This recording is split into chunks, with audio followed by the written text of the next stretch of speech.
El día de hoy vamos a hablar sobre la obra de... En realidad vamos a hacer un pequeño recorrido sobre la poesía colombiana, ¿vale? Fundamentalmente vamos a hacer es eso. El día de hoy para dar una especie de puertas, o digamos para hablar ya después de entre 8 días en torno a la obra de Cobo Borda, ¿vale? No sé si me puedes ayudar aquí, por favor. Pero como este es un club de lectura, quiero conocerlos, ¿no? Eso no funciona si ustedes no hablan. Un club de lectura fundamentalmente consiste en la apreciación de cada uno de ustedes, en la participación. Yo solamente soy un moderador, ¿vale? La gran diferencia entre un club de lectura y una conferencia magistral o una tertulia o un taller es que generalmente en esos espacios que he dicho, uno se encarga de direccionar absolutamente todo. Acá yo soy una especie de moderador de las conversaciones y reflexiones que cada uno de ustedes tengan sobre la obra que vamos a leer el día de hoy, ¿vale? Entonces, si quieren interrumpir, me interrumpen, hablan y discutimos. ¿Listo?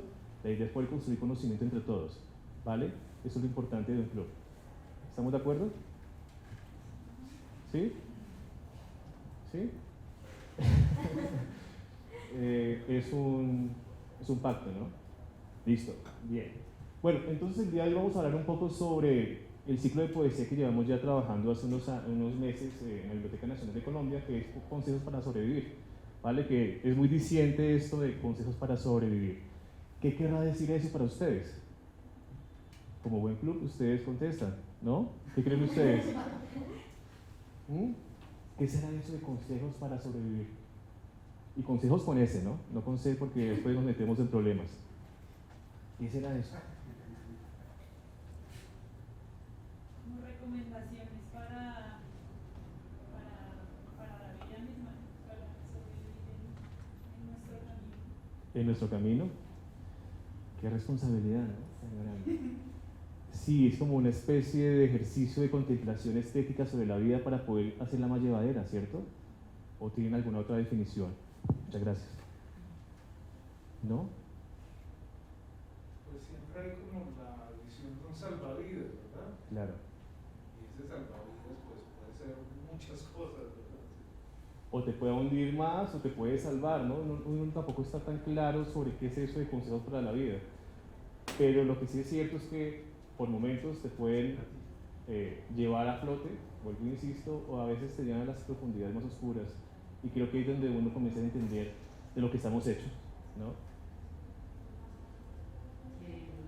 sea, que es muy llamativo que es consejos, o sea, no consejos para vivir, sino para sobrevivir, porque es Sí. como hablar de, como de ese dolor que es la vida misma.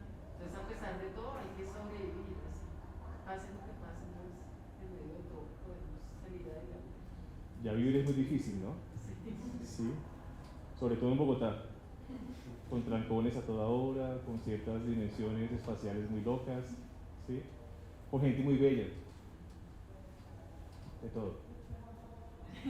No, yo creo que toda la gente es bella, tiene sus profundidades también, ¿no? Y también sobreviven igual que uno. Lo que pasa es que a veces uno no genera esa empatía, pero generalmente todos estamos en la misma gran olla pitadora, ¿no? Y todos estamos ahí, apretados y queremos sobrevivir y queremos consejos para poder sobrevivir, ¿no? Sí, es muy arriesgado, pero eso es lo que hace quizás el arte, ¿no? El arte es un gran consejero. Y quizás por esos pequeños segundos uno puede generar cierto ejercicio contemplativo y quizás paz, ¿cierto? ¿Les ha pasado? ¿En momentos de paz o no? ¿O todo es caos? Hay calma. La música genera calma, ¿no? La pintura genera calma. El reggaetón a veces también genera calma.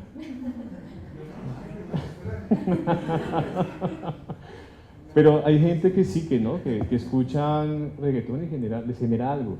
Quizás es eso como lo interesante del arte, ¿no? Que puede generar calma de muchas formas. Pero también el caos es parte fundamental en todo esto, ¿no?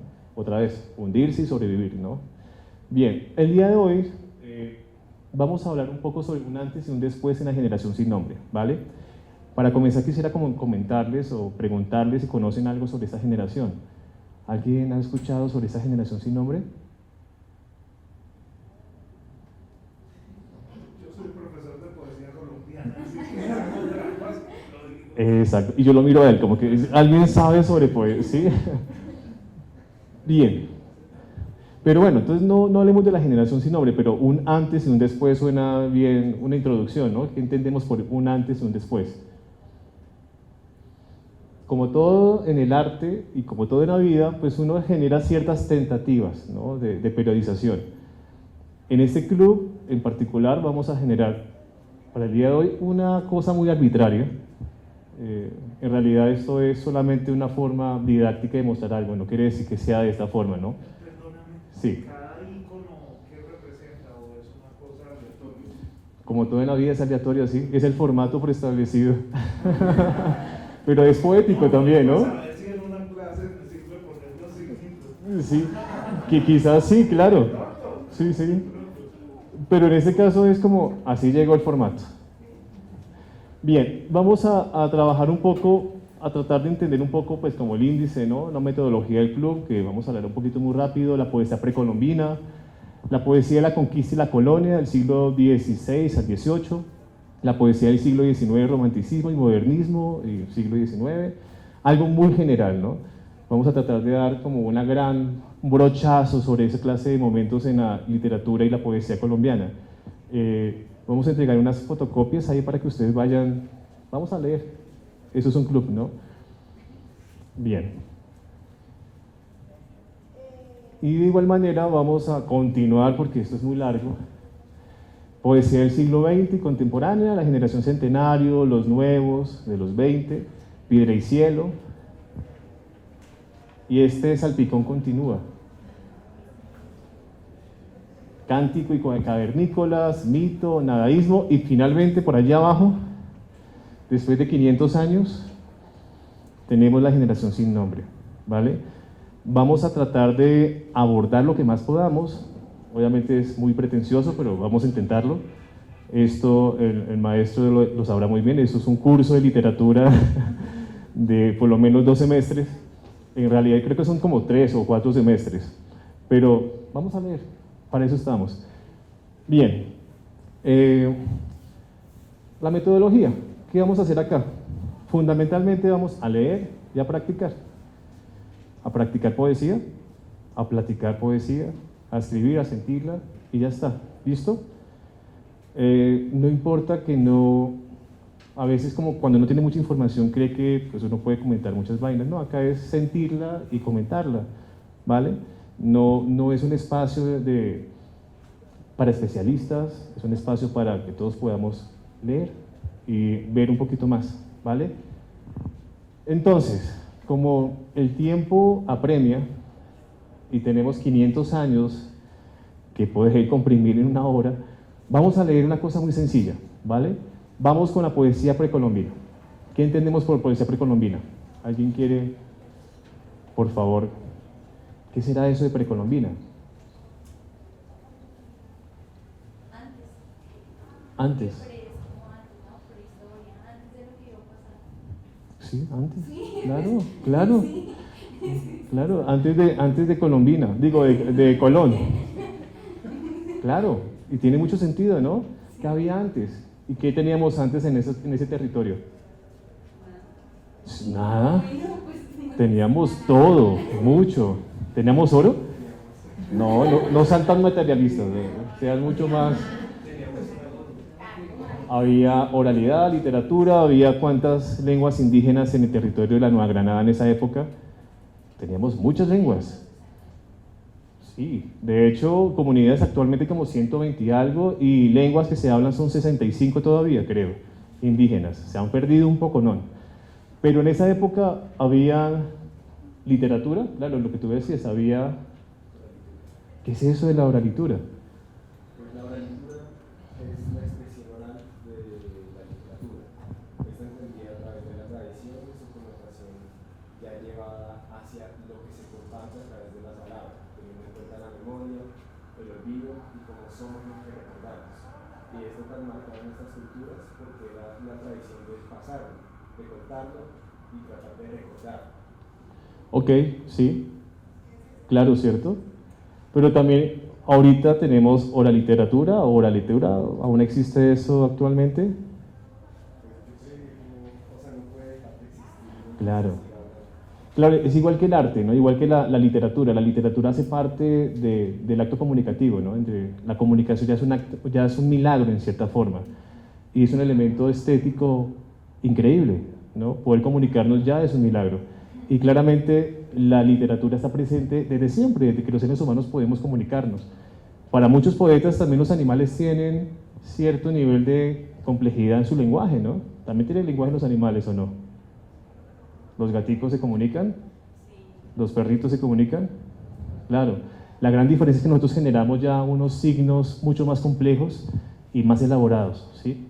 Pero en realidad eso que tú acabas de decir es la literatura en esencia, ¿no? La oralidad, la literatura y demás. Atrás, por favor. Atrás, por favor. Por eso el día de hoy vamos a leer... Atrás. Se fue para adelante. Uy, ya vamos en la mitad de la conferencia. Ya vamos a acabar. Era un brochazo, pero bien. Vamos a leer esta pequeño fragmento. Atrás. Atrás. Bien, ahí. Vamos a leer esto. ¿Quién me quiere, por favor, ayudar a leer esto en voz alta? Esto, la creación. Vale, por favor. La creación. Primero estaba el mar. Todo estaba oscuro. No había sol, ni luna, ni gente, ni animales, ni plantas. Solo el mar. Solo el mar estaba en todas partes. El mar era la madre. Ella era agua y agua por todas partes, y ella era el río, laguna, quebrada y mar, y así ella estaba en todas partes. Así, primero solo estaba la madre. Se llamaba Huachovana. La madre no era gente, ni nada, ni cosa alguna. Ella era aluna.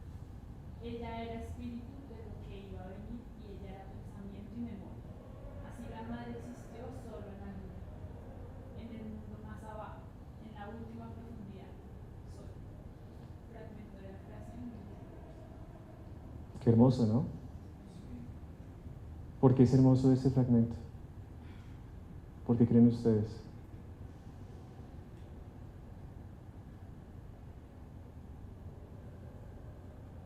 Primero estaba el mar, ¿no? Porque habla de cómo se crea la tierra. Sí, cierto. Pero claro, las construcciones estéticas dependen mucho de los territorios donde se ubique uno, ¿no? O sea, quizás también la forma de construcción de sentido de los que estamos más adentro es diferente a los costeros. Primero estaba el mar, es lo primero, para esa comunidad en particular, y todo estaba oscuro. Hermoso, ¿no? Cómo se separa también esa idea del mar y la oscuridad. Me encanta porque no había ni gente. ¡Qué maravilla! O sea, lo bonito es porque habla de que no había nada, pero era todo. Exactamente, sí. Era como una especie de gran vacío, ¿no? Pero había de todo, ¿sí? ¿Eso es literatura? Claro, ¿cierto? Eso es fundamentalmente literatura, ¿o no? ¿Qué les genera? ¿Vacío? Calma. ¿Por qué? Porque era solo ella, no había como desastre ni nada. Sí. ¿Se han sentido alguna vez como ella, en calma? ¿No? Hace mucho que no, ¿cierto? Como donde uno quisiera llegar. Sí. Esto solamente es un ejemplo de lo que había a nivel de poesía, hombre, en la literatura colombiana antes de la llegada o de la invasión de los españoles, ¿no? Había mucha oralidad, había también representaciones gráficas también, había comunicación, había intencionalidad, ¿no? Intencionalidad estética, que es lo importante. Querían representar el mundo de alguna forma, como cuando uno escribe poesía, uno quiere representar algo en el mundo. Bien. Y después llegan los españoles. ¿Qué pasó? ¿Por qué? ¿Por qué te ríes? Una sonrisa de Colombia. Sí. Lo interesante con la llegada es que llegan unas formas de escritura, una imposición de una lengua, ¿no? Hay una cantidad de factores que quizás pues son fuertes, pero también es lo que nos hace que en ese momento podamos comunicarnos, ¿no? Y en este caso tenemos un gran escritor que nació en Andalucía, Juan de Castellanos, y vivió durante muchos años en Tunja, y escribió las elegías de varones ilustres, que cuña a cuña, estamos en la Biblioteca Nacional de Colombia, tenemos una biblioteca básica de literatura colombiana.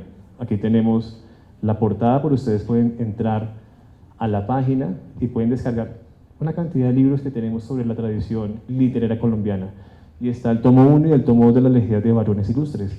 Creo que en las fotocopias tenemos algo muy chiquito, ¿no? Creo que lo primero, lo segundo. Lo segundo. ¿Alguien, por favor, me quiere ayudar a leer ese pedacito, por favor? ¿Quién se atreve? Sin miedo.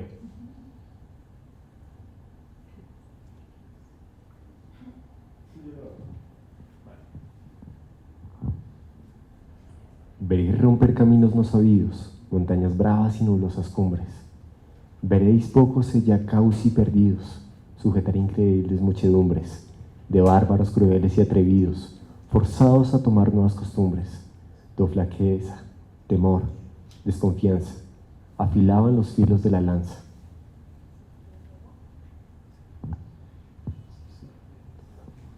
Veréis ganarse grandes potentados, inexpugnables peñas, altos riscos, no con cañones gruesos reforzados, ni balas de fumosos basiliscos, mas de solos escudos ayudados, y puntas de acerados obeliscos, siendo solo los brazos instrumentos para tan admirables vencimientos.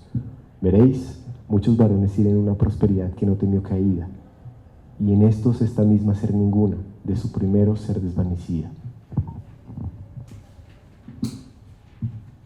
¿Qué tal el lenguaje? Complejo, ¿cierto? Sí. ¿Sí? ¿Por qué es complejo ese lenguaje? ¿Qué tiene en particular esa lengua? Lo que me gusta es utilizar dentro de la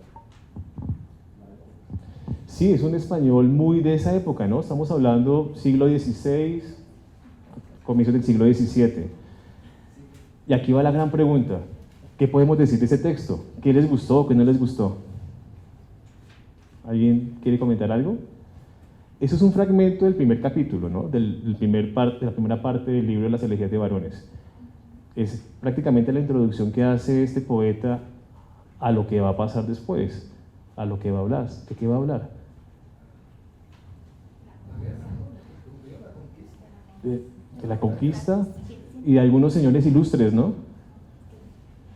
Pero habla de el heroísmo o también habla como de la caída. ¿Cómo lo ven ustedes?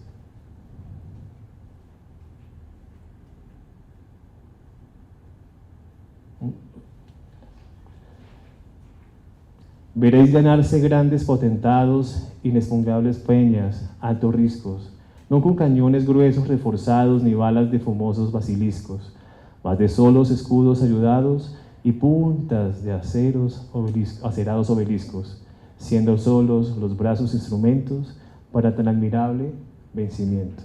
¿Vencimiento de quién o de quiénes? ¿De los indígenas? Claro. Claro, es el enfrentamiento, ¿no? ¿Hay un enfrentamiento? Sí. Veréis muchos varones ir en una prosperidad que no temió caída. ¿Cómo así? Veréis muchos varones ir en una prosperidad que no temió caída. ¿Cuáles varones? Los españoles, ¿cierto? Los que llegaron a poder entender y dominar y hacer más.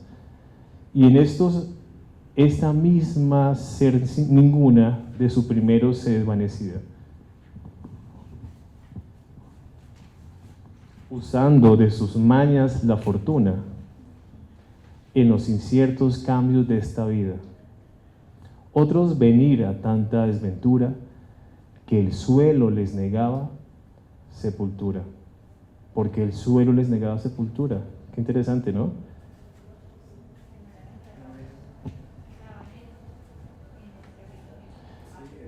Claro. Sí, y no eran de acá tampoco, ¿no? Pues esto es uno de los primeros, hombre, digamos que después de las comunidades indígenas que ya tenían un tipo de literatura en particular, un tipo de narraciones, podemos decir que Juan de Castellanos es como nuestro primer poeta nacional, aunque él nació en España. Sin embargo, pues las elegías de varones ilustres habla sobre las Indias, ¿no? Fundamentalmente. Él comenzó a escribir esta obra en Cartagena de Indias y comienza a contar digamos, las contrariedades que tuvieron todos estos varones al momento de llegar a estas tierras, que como ustedes sabrán, pues les tocó un poco duro, ¿no? Pero también supieron manejar un poco lo que estaba pasando internamente, entendieron cómo estaban divididas las comunidades indígenas y aprovecharon eso para llegar a hacer lo que hicieron. Esto es el primero, digamos, que escribe en lengua castellana, para ser mucho más exacto. Bien, por favor. Y después tenemos quizás para muchos Hernando Domínguez Camargo, el gran poeta de la colonia, y para muchos en realidad que el primer poeta nacido acá. Hernando Domínguez Camargo, su historia es bien interesante también, ¿no? Él también vivió en Tunja durante muchos años y escribió un texto fundamental que pues lo estoy viviendo acá, pero que se los recomiendo, que lo busquen. Puedes darle el siguiente, por favor. Aquí está en la biblioteca el poeta. Lo que pasa es que paso muy rápido por él porque yo tengo cierto preferencia por Francisco Álvarez de Velasco y Zorrilla. Me dirán por qué. Porque Francisco Álvarez de Velasco y Zorrilla fue un tipo que nació un poco después y es quizás el primer poeta del nuevo reino que generó la independencia lingüística ante la corona española. Y eso fue muy particular porque resultó que por allá en 1690, en esa época más o menos, muere su esposa y él se enamora profundamente de una poeta al leer su libro. Esa poeta era Sor Juana Inés de la Cruz. ¿Se imaginan uno enamorarse de la poesía de alguien, pero también enamorarse de ese alguien? Pues a él le pasó, Francisco Álvarez, y comenzó a escribir carticas de amor a la señora sin saber que estaba muerta hace muchos años. Sí, esa es como la anécdota. Él resulta viajando a España porque él quería publicar su libro, que se llama La rítmica sacra moral y laudatoria. Y en la última parte, que es la parte laudatoria, él tiene una serie de poemas que le dedica a Sor Juana Inés de la Cruz. Generalmente no se habla tanto de él en la poesía colombiana, se habla más de Domínguez Camargo, pero como es mi gusto, lo quería compartir con ustedes. Aparte porque él trabajó mucho tiempo en una parte del país de donde yo soy, que es el Huila. Entonces él era el gobernador del Huila, entonces pues bueno, me generaba mucha inquietud.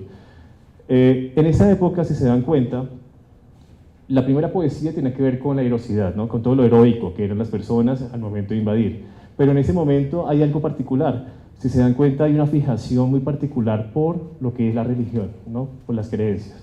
Y eso lo vamos a ver más adelante, ya sea en Domínguez Camargo o Francisco Álvarez de Velasco y Zorrilla, en la vida de Francisca Josefa del Castillo, que pues era una monja muy importante, porque hasta hace unos años se encontró su obra por una profesora muy querida.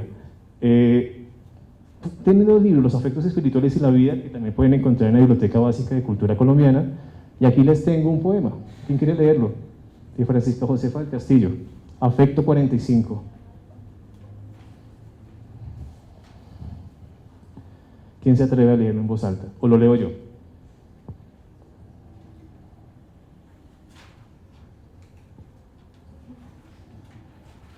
Sin miedo, eso es un club.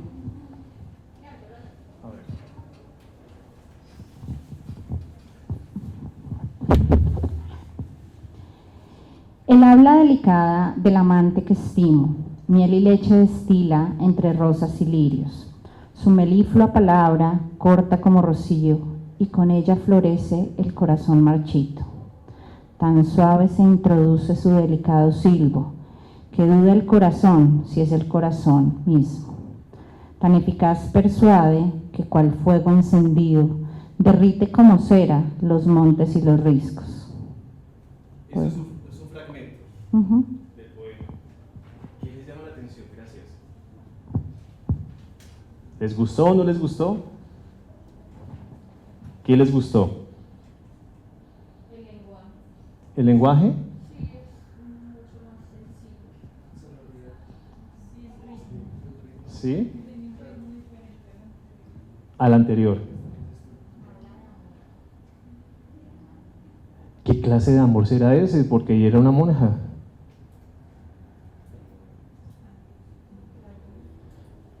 Del amante, ¿no? Dice en mayúscula. ¿Cómo? Él habla delicada del amante que estimo, miel y leche destilada, entre rosas y lirios. Su meliflua palabra corta como rocío, y con ella florece el corazón marchito. Tan suave se introduce su delicado silbo, que duda el corazón si es el corazón mismo. Tan eficaz persuade que cual fuego encendido derrite como cera los montes y los riscos. ¿Cuál será ese amante? Jesús. Sí, ¿cierto? Pero eso es interesante, ¿por qué se ríen? Porque no nombra la figura como tal, entonces te deja también como esa sensación de si eso no es, sabe ahí la duda. Deja la duda, ¿cierto? Sí, El mira, también, como el chisme, como estaba enamorada, como ¿De quién estaba enamorada la monja? tenía un amor secreto. Ahí. ¿Sí será? además que se refiere al amante, ¿no? Si él era un esposo. Sí, claro. Bueno, la vida de Francisca Josefa del Castillo es bien interesante, ¿no? Porque sus textos, sus afectos espirituales y gran parte de la vida fue pedido por su confesor. Ella tenía ciertas alucinaciones y ciertas, digamos, momentos un poco paranoicos, por decirlo de alguna forma, no sé, pero en esa época eran tomados como revelaciones, ¿no? De Jesucristo y demás, y su confesor le pidió que escribiera absolutamente todo. Y obviamente en vida y en afectos espirituales ella muestra lo que está viendo, ¿no? Lo que ella está viendo que pasa respecto a Jesucristo y demás cosas, ¿no? Hay una escena muy, muy particular sobre cosas negras que llegan a su pequeña celda, ¿no? Y uno no sabe a qué tipo de persona puede estar llegando por ahí, pero pues ella cree que es Jesucristo. Francisca Josefa del Castillo es una de las grandes poetas, creo que es nuestra primera poeta colombiana, pero escribía lindo, ¿no? Bien, esto es siglo XVII, siglo XVIII más o menos, y después pasamos un brinco así gigante al romanticismo. ¿Alguien nos quiere, por favor, ayudar a leer este fragmento que tenemos acá en las fotocopias? Por favor. ¿Quién quiere?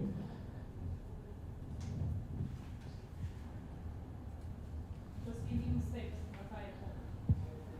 Venid a conquistarnos vosotros, esas putridas de las cárceles terribles septentrionales.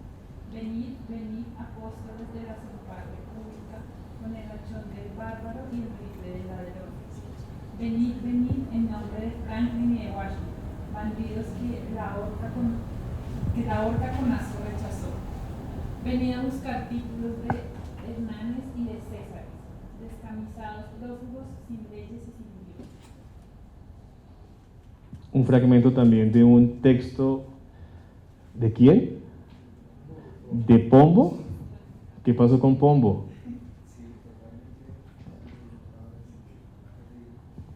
¿Por qué? Cuéntanos eso. ¿Qué pasó ahí con Pombo?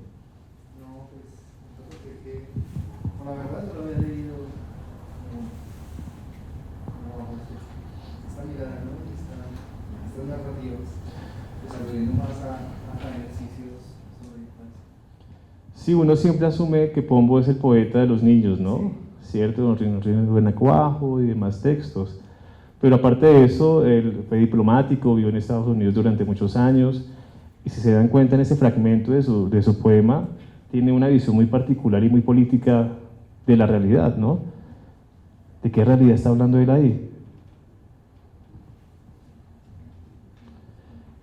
Venid a conquistarnos vosotros esas pútridas. Juepucha, ¿a quién le está hablando?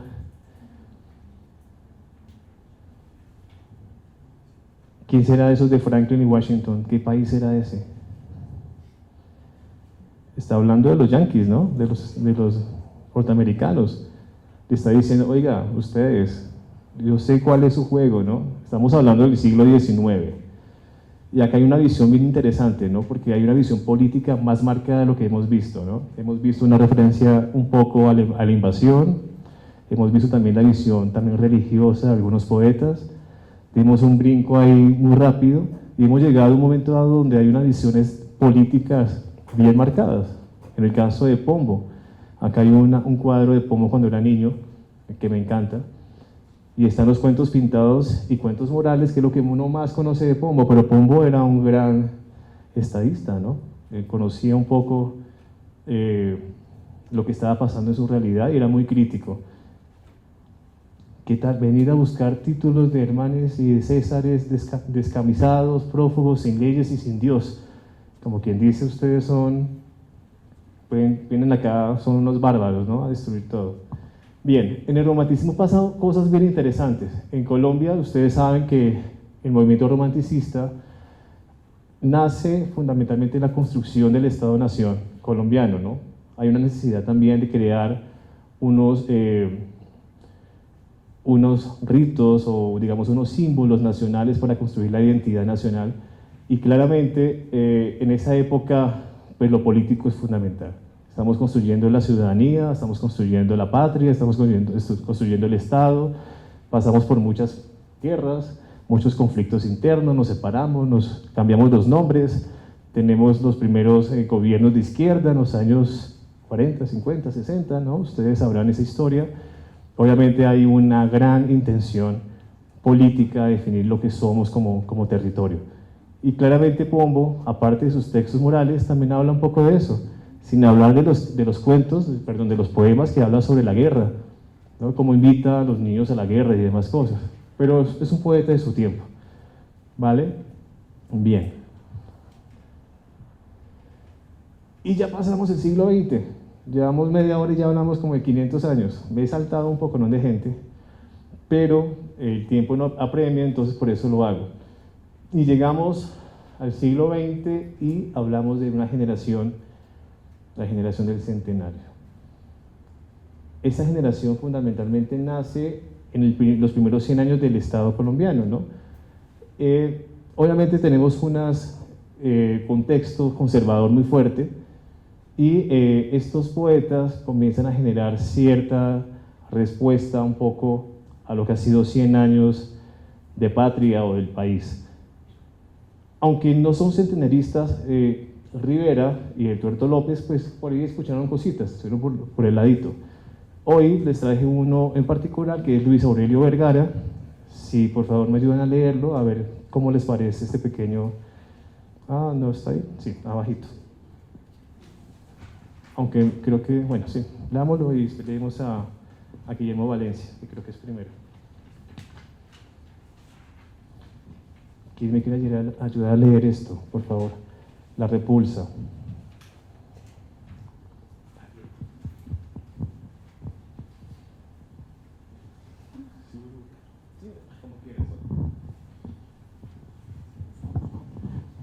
Vivir, sentir la vida tan hondo que haga daño. Vivir, sentir la vida tan hondo que haga daño. Vivir sin que la angustia se vuelque en lo exterior. Y en esta farsa bufa, tan torpe y de rebaño, tener que batir palmas a tanto mal cantor, sentirse al pragmatismo del medio ambiente extraño, saber que es del imbécil el triunfo y el honor, y hallar hasta entre amigos el sobrecejo huraño de alguno que recata la faca del traidor. Tender a quien con náuseas en lo interior se mira, la mano sin que advierta la repulsión que inspira. Con el gracejo idiota a estrépito reír, falsear, mentir, airarse, sin ceño en el semblante, y ser, con tanto espíritu como cualquier farsante. Ah, hipócrita, la vida, cuánto asco de vivir. Acaba de pasar algo muy extraño, ¿no? Hemos pasado de unos regímenes registros poéticos a una cosa muy, muy rara, ¿no? Y a la vez hermosa. ¿Qué está pasando acá? ¿Cómo lo ven? ¿Cómo lo sienten? Vivir, sentir la vida tan hondo. ¿Cómo lo sentiste cuando lo leías?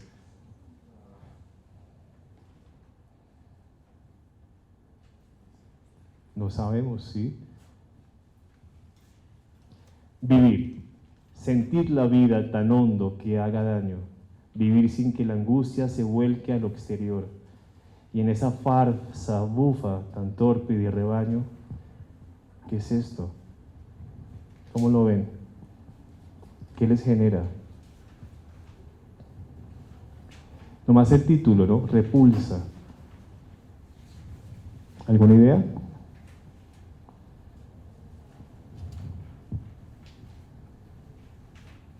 Conflicto con la existencia. Sí, Empiezan a sentir como que sentido tiene la vida, ese existencialismo empieza a aparecer. es bien particular, ¿no? Porque sí hay como una especie de existencialismo, por decirlo de alguna forma, aunque pues en el momento era como más bien esa sensación que todos tenemos día a día, ¿no? Con la vida, ¿no? Como hay un agotamiento también en la existencia. Y un agotamiento que está desde siempre, ¿no? Pero aquí pareciera que fuera más, más la visión individual y no tan política en el caso de la generación anterior, o tan religiosa como en el caso de las monjitas, ¿no? O tan, digamos, tan de reivindicar un poco la parte de la invasión en Latinoamérica, sino es una visión mucho más individual. Como que pasa algo particular con la visión individualista, ¿no? Ya son como más individuales los poetas, no son como tan de grandes historias y grandes narrativas. ¿Les parece eso o no? ¿Sí? A mí me recordaba el poema de Bárbara Jacob, Canción de la Vida Profunda. Profunda. ¿Por qué? Por el tono también, ¿no? Muy intimista, existencialista, pero rebelde un poco. Sí, hay como una rabia ahí, ¿no? Hay una rabia profunda. ¿Hacia qué? ¿Hacia la existencia misma o hacia él o hacia qué circunstancias? Al hecho de vivir, la vida. Realmente cuando dice la vida, ¿cuánto asco de vivir? Esa frase me parece muy fuerte, ¿no? Y ¿Por me qué? siente como alquina. Digamos que todo el tono que maneja es como esta ira y al final es como ese, hipócrita, la vida, ¿cuánto asco de vivir? Como que finalmente termina como que sí, la existencia es difícil, Ajá. que asco vivir, que como un fastidio, no sé, me dicen mucho como, Sí, claro. ¿Han sentido esta? Mira, saber qué es del imbécil, el triunfo y el honor. ¿Han sentido que saber qué es del imbécil, el triunfo y el honor? ¿Han sentido eso alguna vez? ¿Por qué? ¿Cómo es eso? Díganlo. como que nadie sabe para, el dicho, ¿no? Nadie sabe para quién trabaja. Claro, claro, Hay cosas que no se agradecen. claro. Sí, como que hay cosas que nos agradecen, como que a veces el que uno menos espera es el que está triunfando, ¿no? Y uno siempre está esperando ahí en la puerta, viendo cómo se quema el pan, o sea, uno siempre lleva como, uno siempre es el de malas, ¿no? Faltan 5 para el peso, sí, creo que lo transmite muy bien, ¿no? Tender a quien con náuseas en el interior se mira, la mano sin que advierta la repulsión que inspira.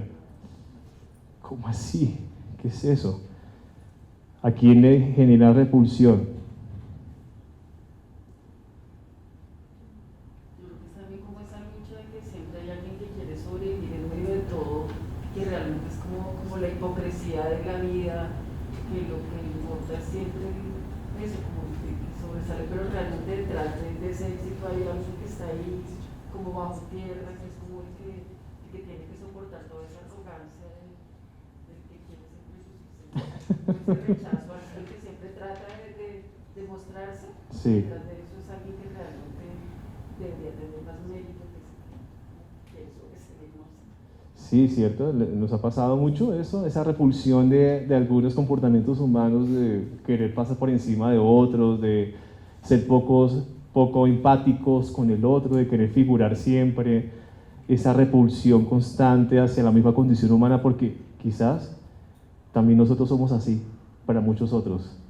Sí, estaba pensando un poco en eso, ¿no? Que muchas veces cuando alguien está como en esa situación de sobresalir o algo, no sabemos todo lo que hay detrás de eso, ¿sí? Digamos, las cosas que ha tenido que vivir esa persona para sobresalir. O sea, yo creo que todos los seres humanos en algún momento sienten esa repulsión como, digamos, por lo que se vive, pero todos en algún momento sobresalimos en algo, ¿sí? Es como, o sea, como que en algún momento estamos en cualquiera de las dos posiciones. Sí, sobrevivimos en algo. Ese algo puede ser hasta ser perdedor, ¿no? Yo sobresalgo siendo un perdedor. Siempre me va mal. Pero es la vida también, ¿no? La vida es ese ir y venir constante. Y creo que el poeta lo logra acá transmitir muy bien. ¿O no les parece? Creo que es un poema que llega mucho más a la cotidianidad, ¿no? Es muy de la vida, muy de lo que pasa día a día. Quiero que por favor me ayuden devolviéndose un poquito y vamos a leer el de Guillermo Valencia, por favor, que se llama Hay un instante. No sé si alguien quiere leerlo. Que esto tiene que ver con, bueno, digamos que son contemporáneos un poquito, o sea, más o menos en el mismo periodo de fechas.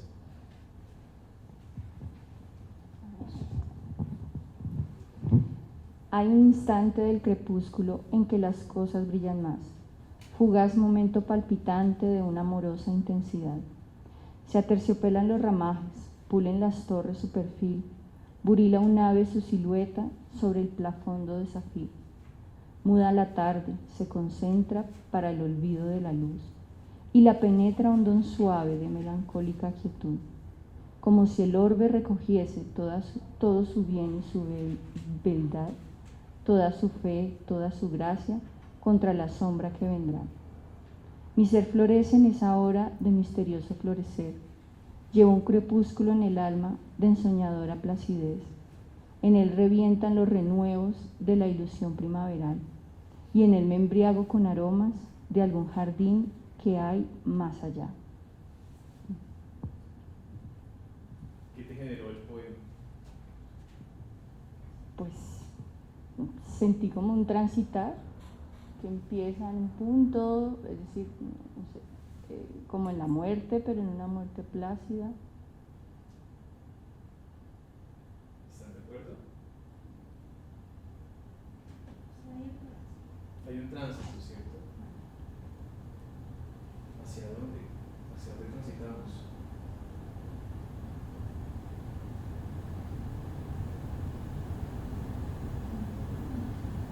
Sin miedo, porque venimos yo siempre digo, a compartir las ignorancias, ¿sí? Vamos a hablar, no importa.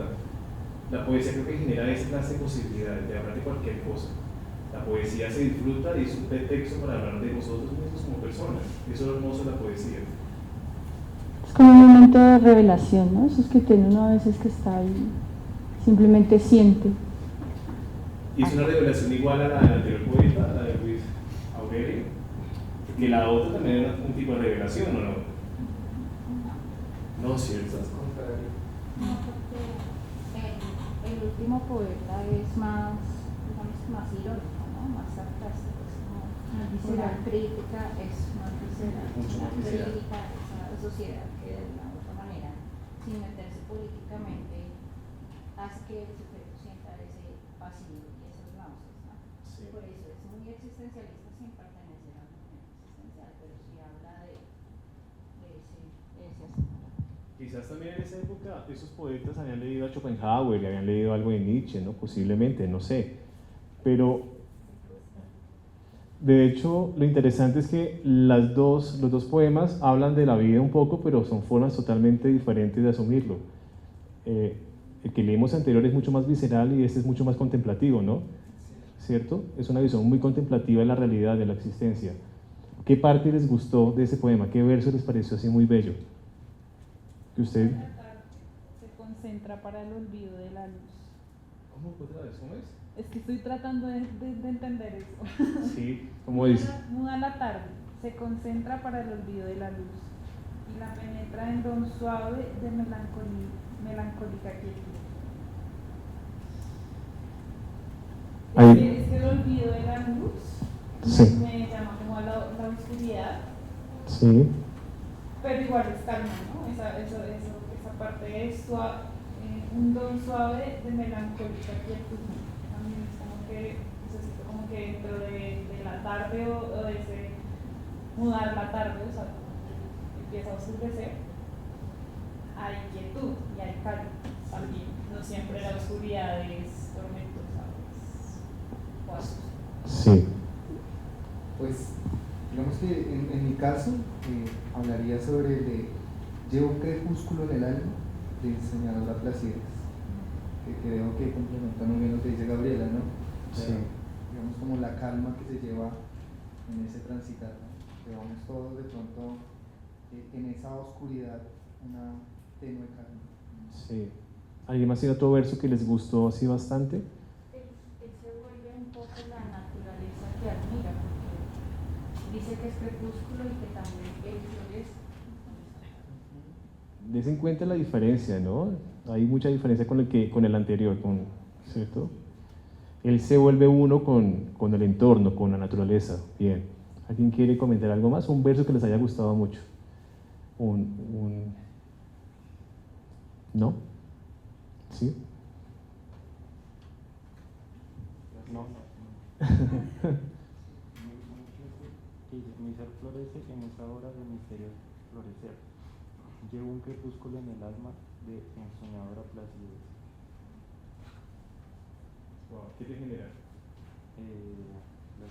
Placidez. O sea que el poeta lo logra. Sí, ¿cierto? Lo logra. Bien. ¿Alguien más quiere comentar algo sobre este poema? ¿O sobre el anterior que leímos? El maravilloso. Sí. Para mí es como el que abre todo, ¿no? Es como, hay un instante del crepúsculo en que las cosas brillan más. Sí. Qué hermoso, Era ¿no? como, bueno, ¿qué es lo que va a pasar en ese instante del crepúsculo? Además, la imagen poética es preciosa. Sí. ¿Otra vez cómo es? ¿Qué dice? Hay un instante del crepúsculo en que las cosas brillan más. Porque es poderoso. Es que, digamos, logra transmitirte una imagen, ¿sí? Para mí la poesía que te evoca imágenes cuando la lees o cuando la escuchas, creo que genera más, evoca más sentimientos y más emociones. Y es difícil, o sea, digamos, para mí la poesía es difícil, porque digamos, en muchos poemas se me hace difícil encontrar esas imágenes, ¿no? Como por el lenguaje o, digamos, en el primero que leímos, en el de Elegías de varones ilustres de indios, para mí fue más difícil generar esas imágenes, ¿sí? Como que no tenía que volver a leer las palabras, en cambio acá como que uno se arma en un cuadro, ¿no? Claro. Una pintura. Aquí entra de verdad un consejo para vivir, que justamente tiene que ver con eso, ¿no? Con ese tránsito de verdad entre la oscuridad y la luz. Y que justamente ese inicio, pues como que irrumpe totalmente las ideas también que uno puede tener sobre eso. A mí me parece que también es muy potente.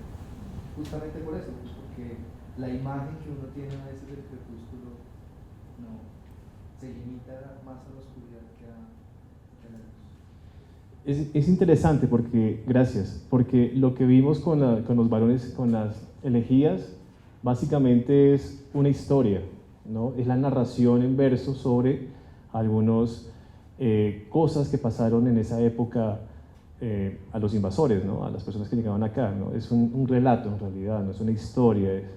¿Cómo? Son crónicas, claro, es una forma de contar lo que pasó, pero está escrito en una forma de verso, porque en esa época uno se diferenciaba bastante. Es más, de hecho se escribía de esa forma porque era una forma también estética de hacerlo. Pero ya en el siglo XIX, como hemos visto, pasa algo bien interesante. Hay una visión política, lo vimos en Pombo, hay una visión un poco oscura, ¿no? En Luis Aurelio, y aquí también hay una visión contemplativa. Son como tres estéticas en menos de 50 años que generan, digamos, en los lectores una intencionalidad. Imagínense un lector del siglo XIX o siglo XX, comienzo leyendo el que leímos ahorita, el de Repulsión, el de Repulsa, el que generaba esa repulsión. O sea, algo tuvo que haber pasado en esos 100 años de vida colombiana para generar esa, ¿sí?, esa conspiración, ese dolor. En cambio que el anterior, estamos viendo una visión muy contemplativa, ¿no? Muy estética, ¿no? Es todavía muy idealista, muy romántica, muy simbolista, ¿no? Hace parte de ese, de ese modernismo, perdón, que vive en esa época. ¿Alguien quiere comentar algo más o avanzamos? ¿Sí? Bien. Avanzamos, bien.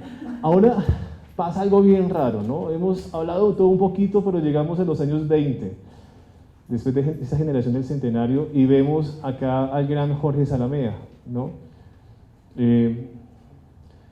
Este señor, pues, tenía unos amigos, León de Grey, Luis Vidales, y con ellos comienzan a reunirse y pues hacen llamar a la generación de los nuevos. Y vamos a ver qué nos dice su poesía. Tenemos ahí algo de, creo que está en la biblioteca virtual. Es que creo que hay unos hipervínculos ahí. Sí, ¿no se ven? No, está raro.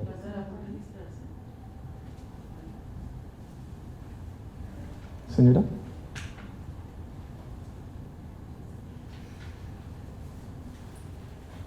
No, déjame desconfiar. Arribita, perdón.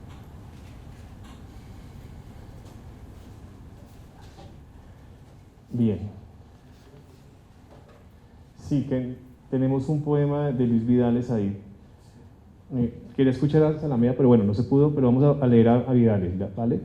¿Alguien me quiere ayudar, por favor, a leer este poema de Vidales, por favor?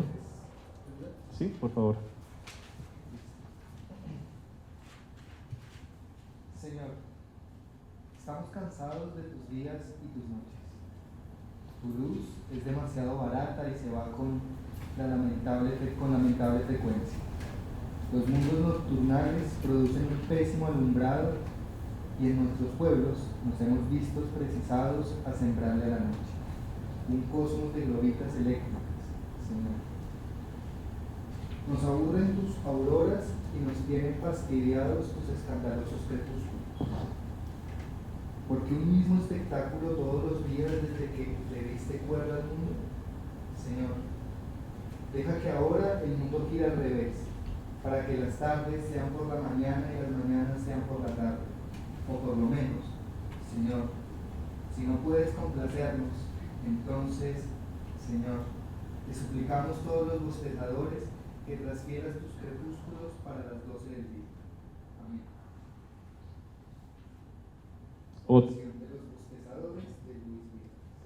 Otra cosa, ¿no? Totalmente diferente. ¿Qué tiene esto de particular, este poema? ¿Qué les generó?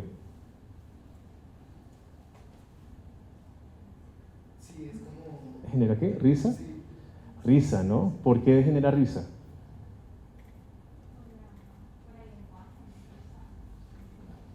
Sí.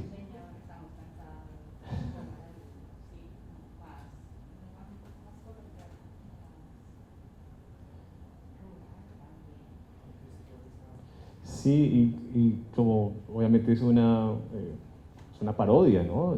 Se está burlando de unas estructuras ya de la oración. Imagínense en un país católico hacer esa clase de cosas hace ya casi 100 años.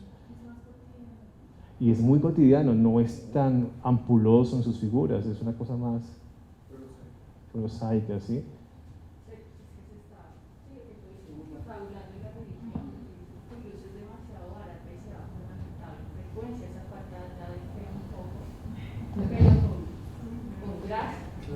¿Cómo? ¿Con gracia? Sí, no con el existencialismo de Dios no existe, sino como, bueno, no existe, veámonos un poco y vemos qué hay. Y aquí, pues, la vinculación de las innovaciones tecnológicas, la comparación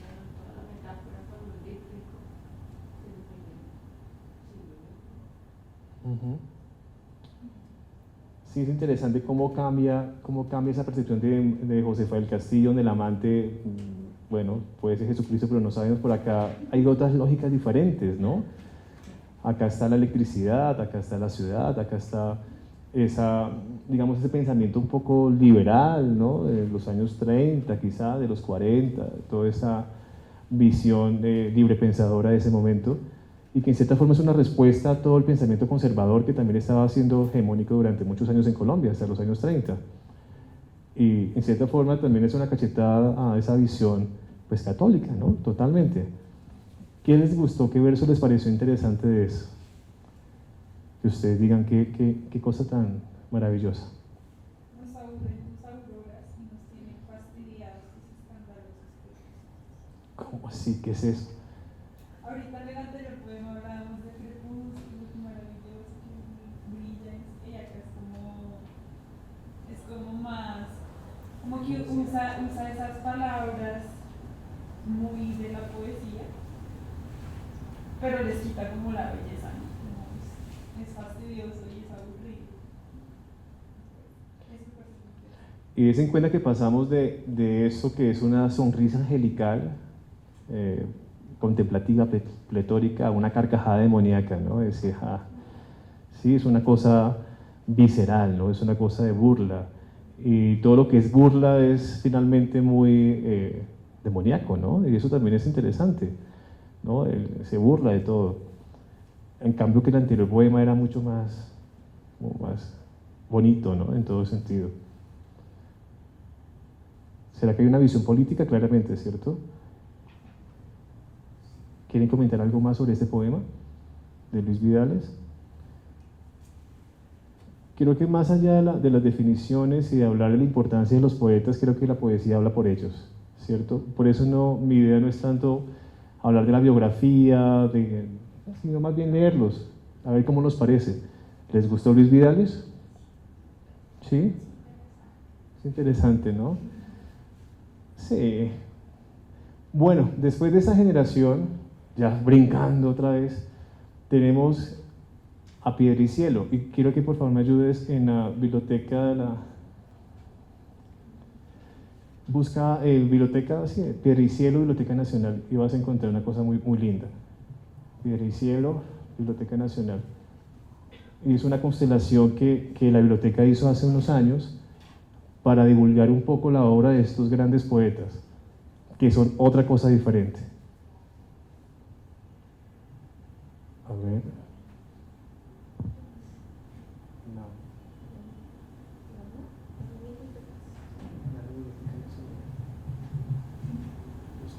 Y puse, por favor, Piedricielo. De Piedricielo, ¿qué tenemos en las fotocopias? De esa generación de Jorge Rojas, Eduardo Carranza, Arturo Camacho Ramírez, de Carlos Martín, de Darío Samper, de Gerardo Valencia, Tomás Vargas. ¿Qué tenemos ahí?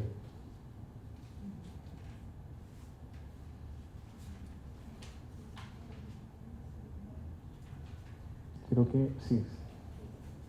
Bien, ¿me puedes ayudar proyectando esto? Vamos a ver una cosa muy, muy linda.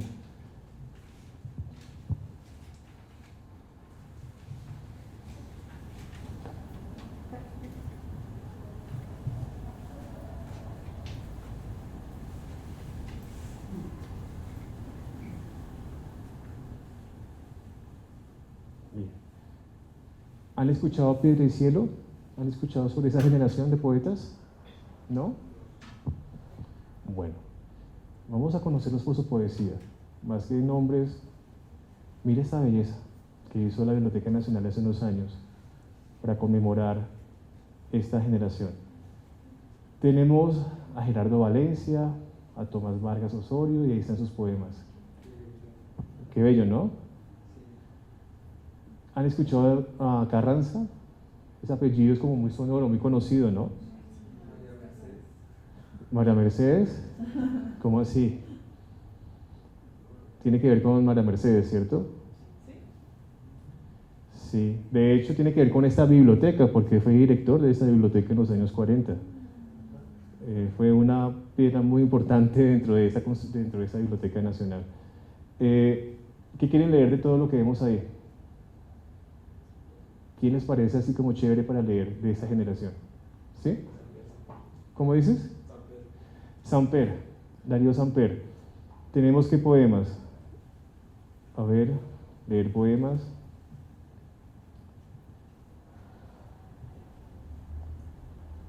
¿Quieres leerlo? Sí, dale. Retrato con música de organillo. Había dicho al contemplar su retrato, esta es la mujer de la mano desatada en el aire, la que tiene la nariz rodeada de estrellas, la que mira con ojos húmedos de animal, aquella cuya sonrisa está fijada en los sueños, como si el rostro se hubiera borrado, y los labios estuvieran quietos sobre una masa. Su mano en el retrato era líquido de hielo, naufragando en el vacío, buscando el sol distante, moviéndose en un solo tiempo, inmóvil en cada giro, y como si ese viento trajese el color de la tierra, la fruta de su país, el licor de vegetal embriaguez y hasta la sombra de la palmera con sus remansos azules. Triste habitante de su imagen, lejana, fría, mineral, con un pie en la muerte. Si al menos un día se arrumase con su sombra de árbol y comenzara a caminar con pasos mecánicos, con el andar oxidado que llega de los desvanes, y hace que se oiga una débil musiquilla de organillo. El organillo era el cantor del barrio, el húmedo ruiseñor del amanecer. Cuando la noche había muerto con su luna atendida en la sombra extraña de las botellas, cuando nacen auroras boreales en el vidrio de las copas, cuando todos los cristales están bañados por los besos, cuando herían sus senos de costado, como frías flores de sal o estrellas de hielo.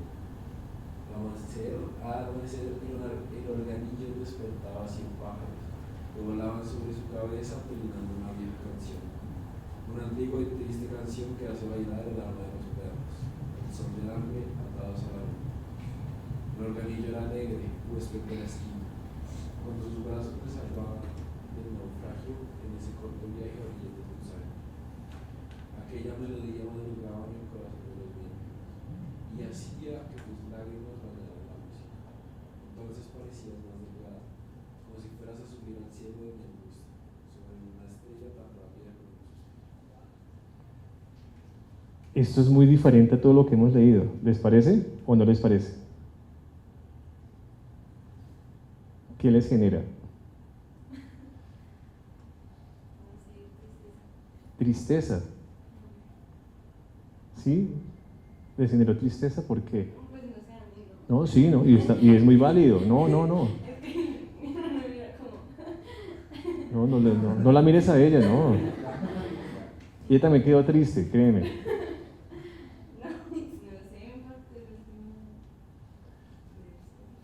¿Cuál? que aquella melodía madrugaba en el corazón de los mendigos y hacía que tus lágrimas bañaran la música. Entonces parecías más delgada, como si fueras a subir al cielo de mi angustia sobre una estrella tan rápida como un suspiro.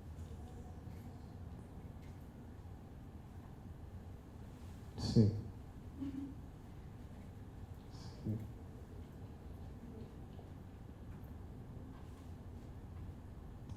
Sí. ¿Alguien quiere comentar algo? ¿Quieres completar tu idea? ¿No? ¿Está bien? Sí, creo que los silencios en la poesía es tan importante, ¿no? Uno lee, hay un silencio y dice, estoy procesándolo. Y creo que eso es muy valioso, ¿no? Y esto es un club de lectura de poesía, ¿no? Entonces vamos a ver muchos silencios. Es muy, aquella melodía madrugaba en el corazón de los mendigos y hacía que tus lágrimas bañaran la música. Entonces parecías más delgada, como si fueras a subir al cielo de mi angustia sobre una estrella tan rápida como un suspiro. ¿Es hermoso? Sí. ¿Cómo se llama el poema? Retrato con música de organillo. Retrato con música organillo. ¿Qué significará eso, un retrato con música organillo? ¿Cómo se lo imaginan? ¿Qué estaba pensando el poeta cuando escribió esto? Estaba escuchando música y estaba viendo que Se acordó de alguien. se acordó de alguien, sí. Sí, sí. Pero si se dan cuenta es muy estilizado, no tiene palabras todavía muy elaboradas, ¿no? Es muy encriptado también, no se parece en nada a lo que leímos anteriormente, ¿no? Que era un poco mucho más visceral, ahorita está un poquito muy elaborado. Bien. Sí, sí, es cierto. Lo que hemos leído tiene figuras femeninas. No, ¿cierto? La de la creación era totalmente femenina, sí es cierto. Ponlo otra vez por favor. Sí. Vamos a leer a otro de Piedra y Cielo. A ver, otro más como para... ¿De ellos mismos? Sí, vuelve atrás. Y vamos a la constelación a ver qué más. Atrás, por favor. ¿A quién leemos? ¿Por qué ese nombre, no? Piedra y cielo, sí. Maestro, ¿por qué Piedra y Cielo? Es un libro de Juan Ramón Jiménez.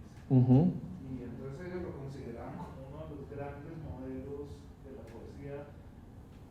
Todos cultivaban una poesía muy hispanófila. Eran muy seguidores de Neruda, pero todos hacían poesía muy en la línea española. Y entonces Juan Ramón era como uno de los mayores modelos de la poesía española de su tiempo. La idea de la pureza de la metáfora. Exactamente.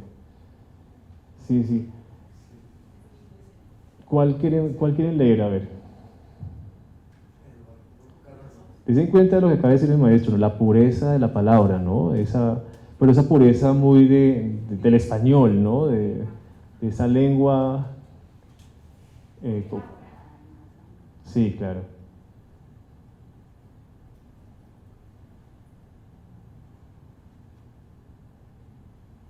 ¿Alguien quiere leerlo?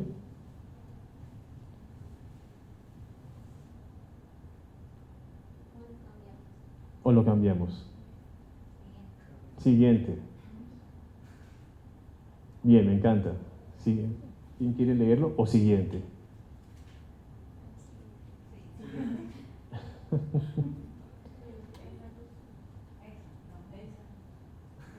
A ver, Domingo. ¿Quién quiere leerlo? Yo. A ver, listo. Domingo. En donde un hombre se lamenta como un hombre. Un domingo sin ti, de ti perdido, es como un lunes de paredes grises, donde voy alumbrando por tu nombre. Es una noche clara sin saberlo, o un lunes disfrazado de domingo. Es como un día azul sin tu permiso. Yo en este poema, tú lo sientes con tu alma, bellecina de cristal. Llueve tu ausencia como un agua triste y azul sobre mi frente desterrada. He comprendido como una palabra pequeña, igual a un alfiler de luna o un leve corazón de mariposa. Alzar puede murallas infinitas, matar una mañana de repente, evaporar azules y jardines, trochar un día como si fuera un lirio, volver granos de sal a los luceros. He comprendido como una palabra de la materia azul de las espadas y con una duda ocasiones finas puede estar en la luz como una herida que nos duele en el centro de la vida. Llueve en este poema y el domingo gira como un lejano carrusel. Tan cerca estás de mí y no te veo, hecha de mis palabras y mi sueño. Yo pienso en ti detrás de la distancia, con tu voz que me inventa los domingos y tu sonrisa como bajo pétalo, cayendo de tu rostro sobre mi alma, con su hoja volando hacia la noche, rayando la llovizna y desencanto. Este domingo sin tu visto bueno, llevo como una carta equivocada. La tarde, niño, tienes esa tristeza de aire donde hubo antes una rosa. Yo estoy aquí, rodeada de tu ausencia, hecho de amor y solo con un hombre. Solo con un hombre.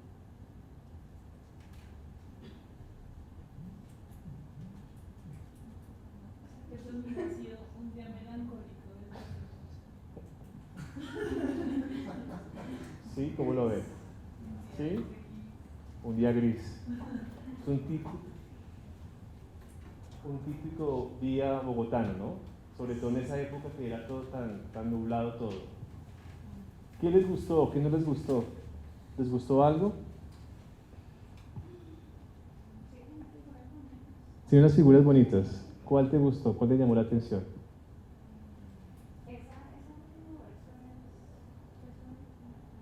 La tarde, niña.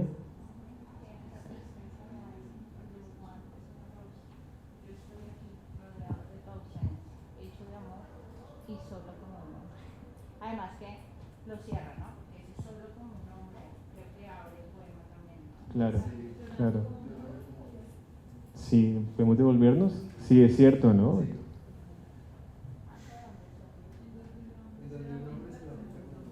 ¿Y cómo se lamenta un hombre?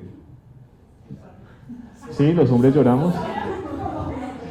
Sola en un domingo, sí. Sí, cierto. Claro. Sí, hay este verso que dice: yo pienso en ti detrás de la distancia, con tu voz que me inventa los domingos y tu sonrisa como un vago pétalo cayendo de tu rostro sobre mi alma. Está muy enamorado, ¿cierto? También es como la idealización de algo. Es la idealización de algo. ¿De quién? ¿De alguien? ¿Sí? De Sampera a Carranza son diferentes, ¿no? Tienen lo suyo cada uno. ¿Cuál les gustó más? ¿Carranza? ¿Sí? Sí, tiene flow, tiene mucho flow. Bien, volvamos un poquito a la presentación, por favor. ¿O quieren leer otro de Piedricielo? ¿Está bien? Está bien, ¿no? Diversidad. La página, ¿cómo es? Biblioteca Nacional, Piedricielo, y va a aparecer esa constelación, sí. Es más, si todo lo que hemos visto hoy hace parte de la Biblioteca Básica de Literatura Colombiana que está dentro de la Biblioteca Nacional. Así que eso ahorita lo vemos para que está todo, puede descargar absolutamente todos los libros, ¿sí? Bueno, continuemos. Piedricielo. Después llegan unos señores muy particulares, los cuadernícolas. ¿Qué nombre tan chistoso, ¿no? Cuadernícolas. ¿A qué suena eso? Cuadernícolas. ¿A qué les suena?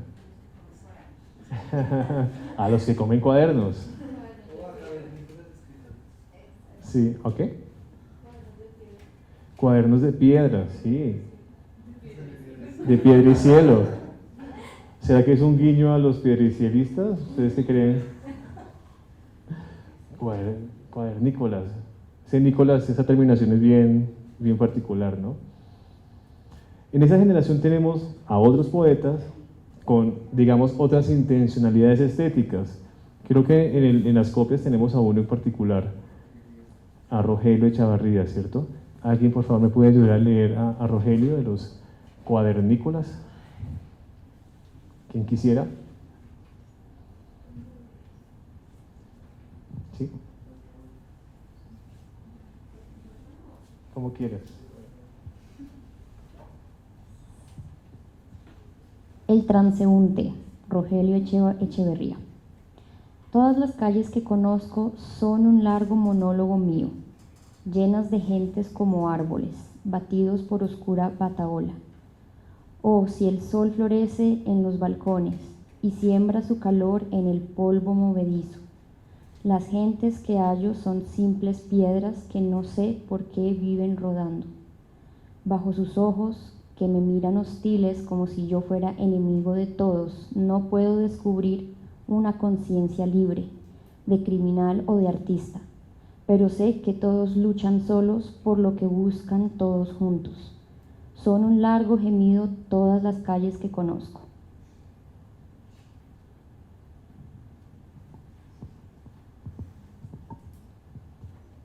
¿Qué tal? ¿Les gustó? ¿No les gustó? ¿Sí? ¿Sí? ¿Por qué? ¿Qué les gustó? ¿Alguien quiere comentar algo de ese poema?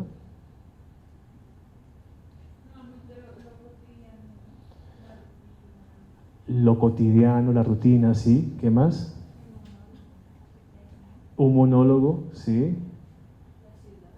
La ciudad. En los anteriores poemas habíamos hablado de la ciudad. Piedricielo, lo que leímos, había de la ciudad. No tanto, ¿cierto? Yo no la vi. Y los anteriores, la generación centenario, tampoco, ¿cierto? Y lo que leímos mucho antes, ¿no? del romanticismo, tampoco había mucha ciudad. Acá ya habla de la ciudad. ¿Se dan cuenta de eso? Es un cambio radical. ¿Qué les llamó la atención del poema? Hay dos cosas que me gustan mucho. Sí. Como abre el poema, que dice, todas las calles que conozco son un largo monólogo mío, como lo cierra. Son un largo gemido todas las calles que conozco. No sé, me suena como a la monotonía que cansa. Y la frase anterior, la que dice, pero sé que todos luchan solos por lo que buscan todos juntos, me suena muy a Bogotá. Nosotros todo el tiempo estamos en esta prisa de la ciudad y todos estamos luchando por terminar el día, por ir al trabajo, por terminar las tareas, por llegar a tal sitio, por el trancón, no sé. Por eso yo agradezco bastante que estén hoy jueves a las 5, ya 6:30 de la tarde acá, o sea, no es fácil, ¿no?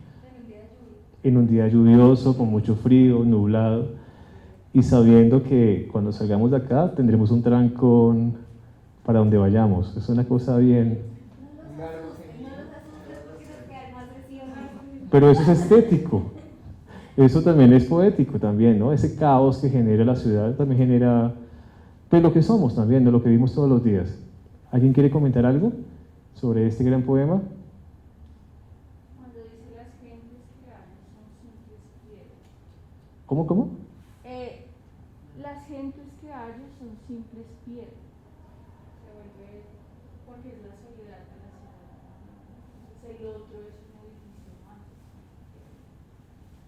¿Lo han sentido en Transmilenio? Esos edificios más que te empujan y... Sí. Pero imagínense que eso se escribió en los años 40, 50 y están hablando de esto. ¿Cómo sería el tranvía? Bueno, antes de que lo quemaran. Quizá la ciudad siempre ha sido un poco así. ¿Han visto las fotos del tranvía de Bogotá antes del 48? Eso era teteado, ¿eh? Sí, tampoco era tan fácil. Aquí tenemos una fotografía de Mario Rivero, uno de los integrantes también de esta generación, que murió hace muy poco, el maestro. Y bueno, vamos a ver otro brinco, así rapidísimo, perdonarán la pincelada, pero la idea es que podamos leer. Tenemos a uno de los grandes gestores culturales de este país y grandes poetas que se llama Jorge Gaitán Durán. Si se dan cuenta, hay una fotografía de la Biblioteca Nacional de Colombia. Esta fue la exposición que se hizo, si no estoy mal, en el año 2014, en conmemoración de los 90 años de Jorge Gaitán Durán. Y la biblioteca, al igual que con Cobo Borda, se disfrazó, ¿sí?, de rojo, exuberante, hermoso, mostrando un poco la obra que hizo esta revista a nivel nacional e internacional. Era una revista donde, entre otras cosas, publicó García Márquez y otra gente muy buena. Si se dan cuenta, en el piso de la Biblioteca Nacional hay una cantidad de poemas. Sí, hermoso, ¿no? Sí. ¿Alguien quiere, por favor, ayudarme a leer el poema que tenemos ahí? Por favor. Perdón, gracias. Dos cuerpos, se juntan desnudos, Jorge Gaitán Durán. Dos cuerpos que se juntan desnudos, solos en la ciudad donde habitan los astros, inventan sin reposo al deseo. No se ven cuando se aman, bellos o atroces, arden como dos mundos que una vez cada 1000 años se cruzan en el cielo. Solo en la palabra, luna inútil, miramos cómo nuestros cuerpos son cuando se abrazan. Se penetran, escupen, sangran, rocas que se destrozan, estrellas enemigas, imperios que se afrentan.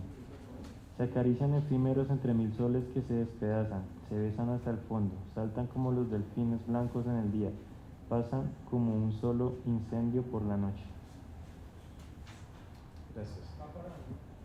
Otro poema y otro tema, ¿no? ¿Aquí qué tenemos? ¿La qué? La lujuria, el erotismo, la pasión. No podemos hablar mucho de la lujuria y la pasión, ¿no? que no se había visto, Señor.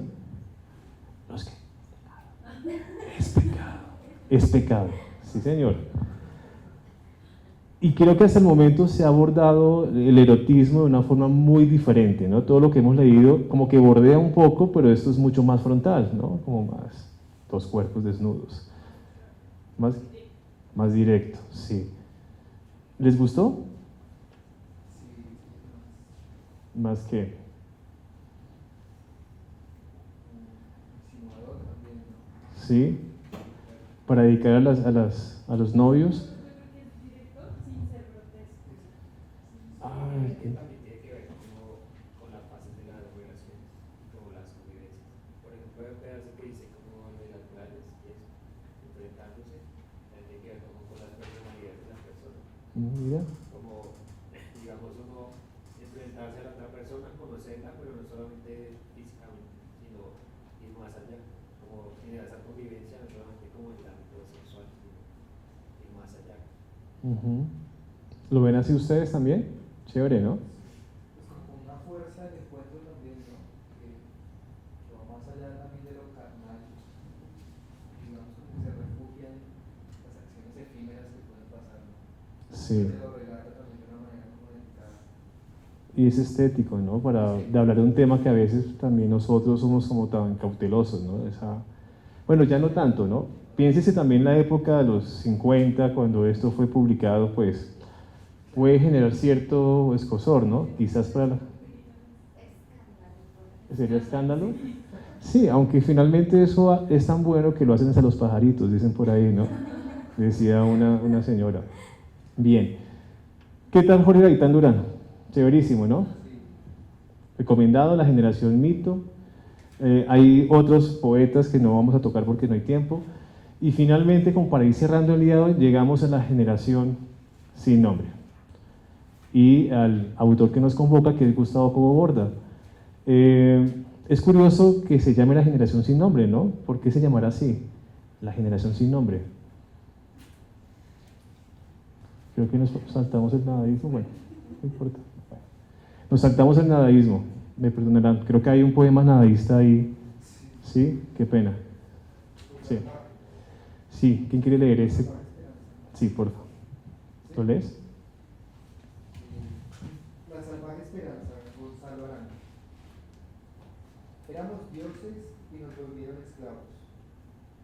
Éramos hijos del sol y nos consolaron con medallas del alma. Éramos poetas y nos pusieron a recitar oraciones por dioseras. Éramos felices y nos civilizaron. ¿Quién refrescará la memoria de la tribu? ¿Quién revivirá nuestros dioses? Que la salvaje esperanza sea siempre tuya, querida alma inamasable. Otra estética diferente, ¿no? Ustedes han escuchado a los nadaístas, ¿sí? Sí, cierto, es muy conocidos. Creo que son más conocidos que Piedra y Cielo y todo lo que hemos visto. ¿Qué sabemos de los nadaístas? Como él. La ministra actual era nadaísta. Mira, sí, la actual ministra era nadaísta. La ministra ¿De Cultura? Sí. de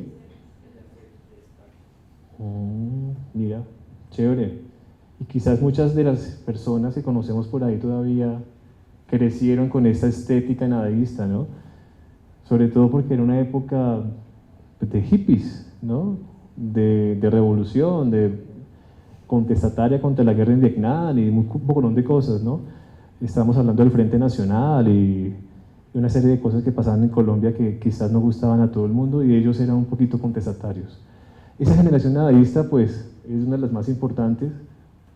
No vamos a hablar, digamos, a fondo sobre ellos, vamos a pasar a Gustavo porque se acabó el tiempo ya. Pero, bien, los nadaístas, ustedes los conocen muy bien, pero quizá La Generación Sin Nombre es una cosa bien interesante, ¿no? Ellos publican sus obras a finales de los 60 y principios de los 70, responden al nadaísmo, y eso es bien chistoso porque pareciera que todo lo que hemos visto responde a lo anterior, ¿no? Como que es una visión estética diferente. Pero responde al nadaísmo como en buena onda, tampoco es que sea... Hombre, habían diferencias como todo en la vida, pero ellos, en particular, esta generación hablaba con la tradición, Es decir, hablaba con Jorge Salamea, con Rojas Erazo, con Mario Rivero y demás escritores de la época, de otras generaciones poquito mayores a ellos. Es decir, tenían unas conversaciones fluidas y creo que eso hace la diferencia con otras generaciones, que a veces como que hay rivalidades acá, ¿no? Ellos eran muy, bueno, tenían sus cosas también, pero podían hablar más, podían hablar mucho.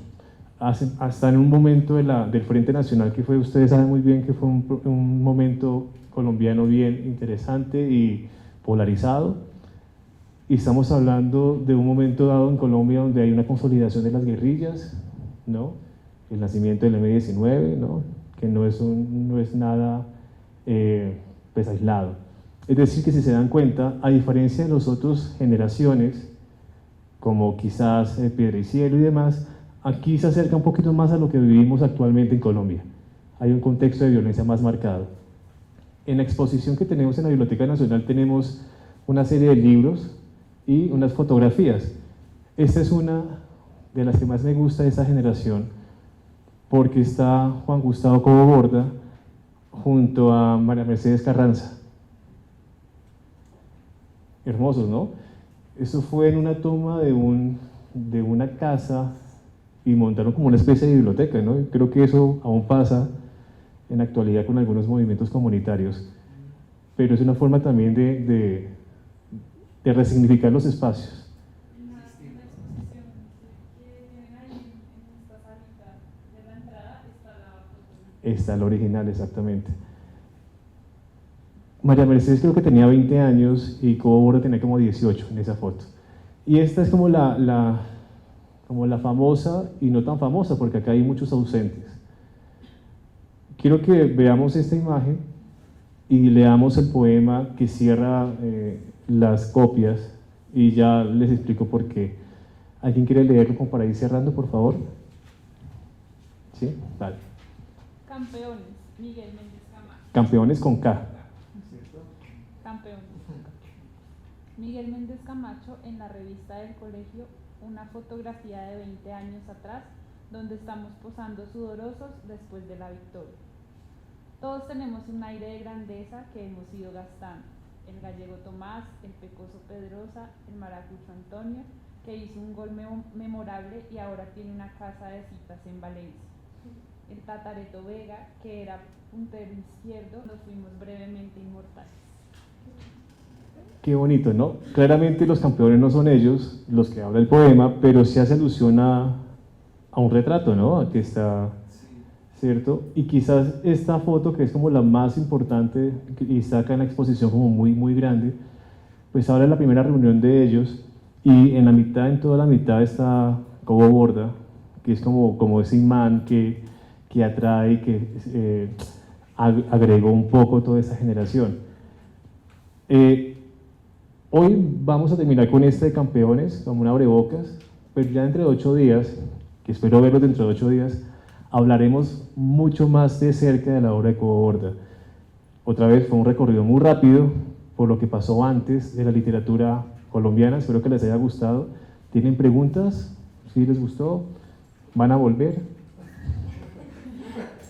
Sí, gran pregunta, ¿no?